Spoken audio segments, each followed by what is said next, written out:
काल मध्यरात्रीपासून पडत असलेल्या पावसामुळे कल्याण, उल्हासनगर, अंबरनाथ व त्याचबरोबर बदलापूरसह इतर परिसरामध्ये नदी नाले ओसाडून वाहत आहेत। एकंदरीत पाहायला गेलं तर उल्हास नदीला आणि त्याचबरोबर वालधुनी नदीला या ठिकाणी वालधुनी नदीने धोक्याची पातळी जी आहे ती ओलांडलेली आहे आणि यामुळे नदी पात्रात आजूबाजूला राहणारे जे नागरिक आहेत त्यांच्या घरात मोठ्या प्रमाणात पाणी शिरलेलं आहे। मी सध्या उभा आहे अशोकनगर परिसरामध्ये। आम्ही पाहू शकता या ठिकाणी मोठ्या प्रमाणामध्ये पाणी साचलेलं आहे।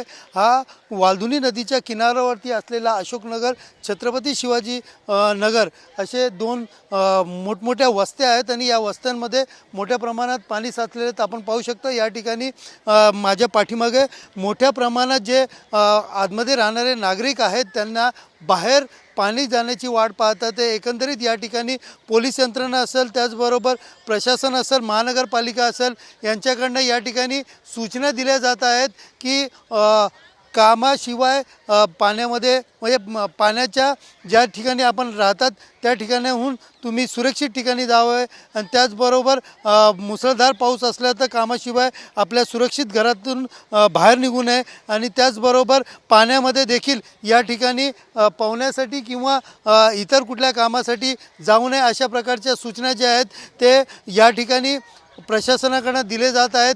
मात्र अजून देखील काही घरामध्ये नागरिक जे आहेत ते राहताना दिसतात। ते आता दुसरीकडे पोलीस यंत्रणा व महानगरपालिका ही या ठिकाणी रस्त्यावरती उतरली असून पावसाचा जोर जो आहे तो आता कमी झाला आहे। रिमझिम पाऊस या ठिकाणी पडत आहेत। मात्र पावसाचा जोर वाढला तर नक्कीच या ठिकाणी पुन्हा एकदा कल्याणमध्ये सखल भागामध्ये मोठ्या प्रमाणामध्ये पाणी साचण्याची शक्यता वर्तवली जात आहे।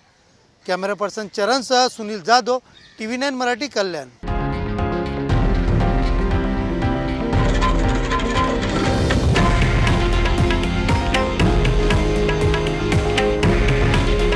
हे आहे देशातील नंबर 1 न्यूज नेटवर्क आणि आपण पाहत आहात TV9 मराठी।